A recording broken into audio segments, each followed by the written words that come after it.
চাণক্য শ্লোক ১ অলসস্য কুতো বিদ্যা চাবিদ্যাস্য কুতো ধনম অধনস্য কুতো মিত্রমমিত্রস্য কুতো সুখম। অনুবাদ অলস ব্যক্তির বিদ্যা হয় না, বিদ্যাহীনের ধন লাভ হয় না, নির্ধনের বন্ধু লাভ হয় না, বন্ধুহীনের সুখ লাভ হয় না। শ্লোক ২ উপদেশ হি মূর্খানাং প্রকোপায় ন শান্তয়ে পয়েফ পানং ভুজঙ্গানাং কেবলং বিষবর্ধনম। অনুবাদ উপদেশ মূর্খদের ক্রোধ শান্ত করে না। সাপকে দুধ খাওয়ালে সাপের কেবল বিষ বৃদ্ধি পায়। শ্লোক ৩ বিদ্যা দদাতি বিনয়ম বিনয়াদ জাতি পাত্তাম পাত্রত্যাদ ধনমপ্নতি ধনাদ ধর্ম তত সুখম। অনুবাদ বিদ্যা বিনয়ী করে, বিনয়ী হলে সজ্জন ব্যক্তি বলে খ্যাতি লাভ করেন। সজ্জন ব্যক্তি ধন লাভ করেন, ধন হতে ধর্ম এবং ধর্ম হতে সুখ লাভ করেন। শুক্তিরত্নমালা চাণক্য শ্লোক ৪ তক্ষকুস্য বিষং দন্তে মক্ষিকায়া মুখে বিষম বৃশ্চিকস্য বিষং পুচ্ছে সর্বাঙ্গে দুর্জনস্যচ। অনুবাদ সাপের বিষ দাঁতে, মৌমাছির বিষ মুখে, বিছের বিষ থাকে তার লেজে এবং দুর্জনের বিষ থাকে সর্বাঙ্গে।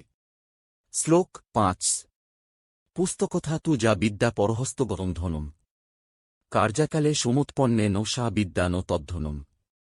অনুবাদ বইয়ের মধ্যে বিদ্যা, পুঁথিগত বিদ্যা এবং পরের হস্তগত ধন, পরাধীন ধন সময়ের প্রয়োজনে কাজে লাগে না। শ্লোক ৬ ধর্মাদর্থ প্রভবতি ধর্মাৎ প্রভবতি সুখম ধর্মেন লভ্যতে সর্বং ধর্মসারমিদং জগৎ। অনুবাদ ধর্মের থেকে আসে অর্থ, ধর্ম থেকেই আসে সুখ। ধর্মের দ্বারাই সবকিছু লাভ হয়, জগতের সমস্ত কিছুর সার বা মূল হল ধর্ম। শ্লোক ৭ যস্য নাস্তি স্বজন প্রজ্ঞাশাস্ত্রং তস্য করতি কিম লোচনাভ্যাং বিহীনস্য দর্পণ কিম করিষ্যতি। অনুবাদ যার নিজের হিতাহিত জ্ঞান নেই, শাস্ত্রজ্ঞান তার নিষ্প্রয়োজন, যেমন অন্ধজনের দর্পণের কোনো প্রয়োজন হয় না। শ্লোক ৮ অক্রোধেন জয়েত ক্রোধম সাধুং সাধুনা জয়েত জয়েত কদর্জং দানেন জয়েত সত্যেন চানৃতম। অনুবাদ শান্ত আচরণের দ্বারা ক্রোধীকে, সৎ আচরণের দ্বারা অসাধুকে, দানের দ্বারা কদর্য ব্যক্তিকে এবং সত্যের দ্বারা অসত্যকে জয় করা উচিত। শ্লোক ৯ রূপ যৌবন সম্পন্না বিশাল কুল সম্ভবা বিদ্যাহীনা ন শোভন্তে নির্গন্ধা ইৎকিংসুকা। অনুবাদ উচ্চ বংশে জন্মগ্রহণ করে রূপ যৌবন সম্পন্ন ব্যক্তি যদি বিদ্যাহীন হয়, তবে সেই ব্যক্তি গন্ধহীন পলাশ ফুলের ন্যায় শোভা পায় না।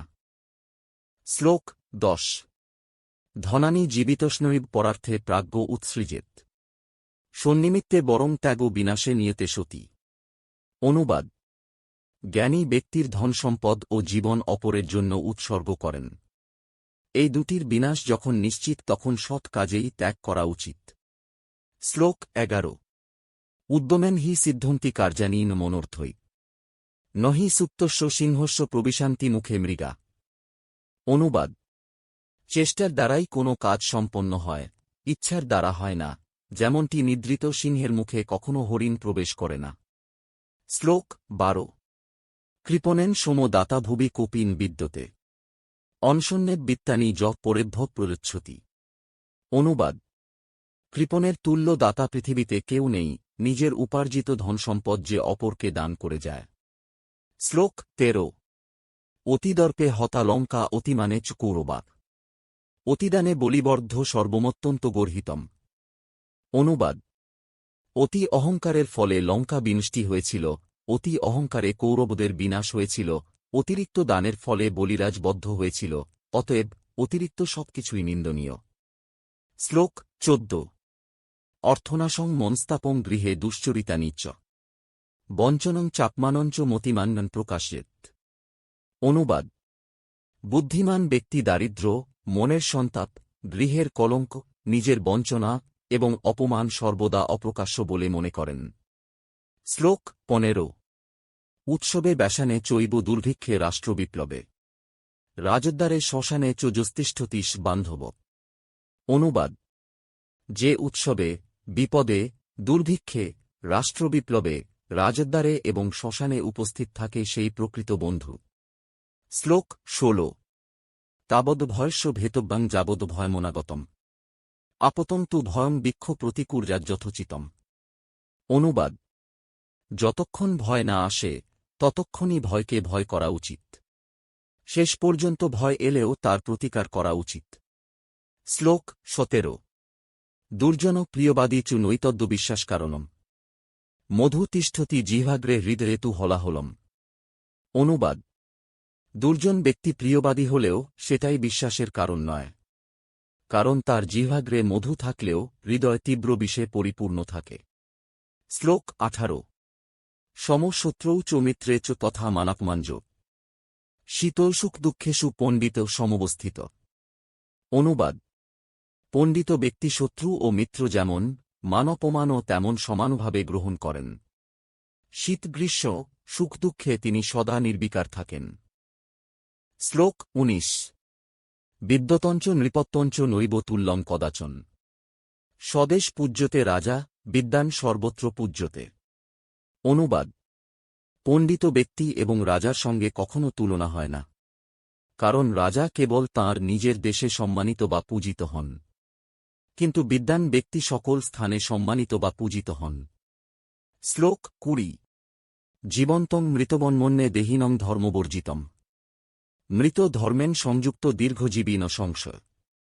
অনুবাদ: ধর্মহীন ব্যক্তি জীবিত থাকলেও তাকে মৃত বলে মনে করা উচিত। ধার্মিক ব্যক্তি মৃত্যুর পরও বেঁচে থাকেন। শ্লোক 21। চলচ্চিত্তং চলবিত্তং চলজ্জীবন যৌবন চলাচলমিদং সর্বকীর্তির্যস্য জীবতি। অনুবাদ: মন চঞ্চল, ধন চঞ্চল, জীবন ও যৌবন চঞ্চল। এ জগতে সবই চঞ্চল, কেবলমাত্র কীর্তিমান ব্যক্তিই জীবিত থাকেন। শ্লোক 22।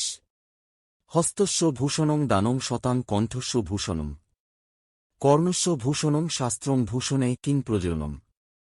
অনুবাদ: হস্তের অলঙ্কার দান, কণ্ঠের অলঙ্কার হল সত্য বাক্য, কর্ণের অলঙ্কার শাস্ত্রপাঠ শ্রবণ, তাই অন্য অলঙ্কারের কি প্রয়োজন। শ্লোক 23। অয়ং নিজঃ পর বেতি গণনা লঘুচেৎসাম উদারচরিতনান্তু বসুধৈব কুটুম্বকম। অনুবাদ: এই লোক আত্মীয়, এই লোক পর এমন ভেদ বিচার কেবল লঘুচিত্ত লোকেদেরই হয়, কিন্তু উদার চিত্তের লোকেরা সমগ্র পৃথিবীকেই আত্মীয় বলে মনে করেন। শ্লোক 24। কোকিলানাং স্বর রূপং নারীরূপং পতিব্রতম বিদ্যারূপং কুরুপানাং ক্ষমা রূপং তপস্বিনাম। অনুবাদ: স্বরই হল কোকিলের রূপ, পতিব্রত হল নারীদের রূপ, রূপহীনের রূপ বিদ্যা, ক্ষমা হল তপস্বীদের রূপ। শ্লোক 25।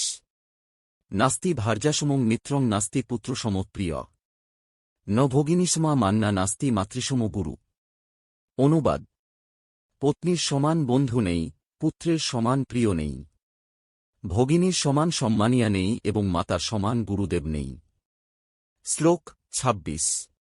লালনে বহুব দোষাস্তারণে বহুব গুণা তস্মাৎ পুত্রঞ্চ শিষ্যঞ্চ তারায়ণ তু লালয়েত।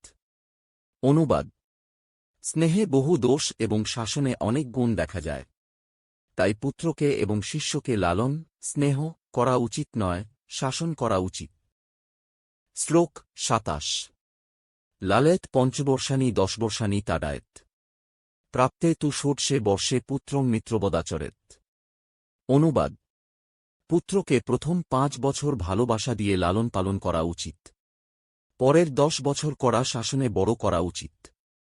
পুত্র যখন 16 বছরে পড়ে তখন তার সাথে বন্ধুর মতো আচরণ করা উচিত। শ্লোক 28। ভূমের্গরীয়সী মাতা স্বর্গাদুচ্চতর পিতা মাতরং পিতরং বিদ্ধি সাক্ষাৎ প্রত্যক্ষ দেবতাম। বাংলা অনুবাদ: পৃথিবীর থেকেও শ্রেষ্ঠা হলেন মাতা, স্বর্গের থেকেও শ্রেষ্ঠ হলেন পিতা। মাতা পিতাকে প্রত্যক্ষ দেবতারূপে জ্ঞান করা উচিত। শ্লোক 29। পিতুর্পধিকা মাতা গর্ভধারণ পোষণাৎ অত হি ত্রিষু লোকেষু নাস্তি মাতৃসম গুরু। অনুবাদ: গর্ভধারণ এবং প্রতিপালন হেতু পিতার থেকে অধিক পূজনীয়া মাতা, তাই নিশ্চিত করে বলা যায় ত্রিভুবনে মায়ের তুল্য গুরু নেই। শ্লোক 30।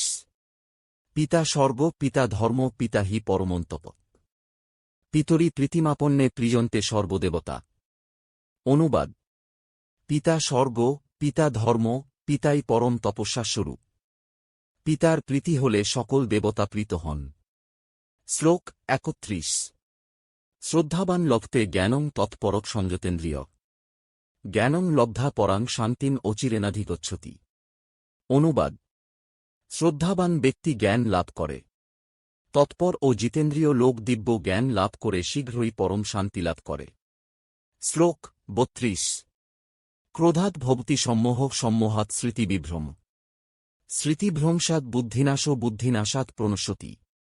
অনুবাদ: ক্রোধ থেকে অবিবেক হয়, অবিবেক হতে স্মৃতিবিলোপ হয়, স্মৃতিবিলোপ হতে বুদ্ধিনাশ হয়, আর বুদ্ধিনাশ হতে বিনাশ প্রাপ্ত হয়।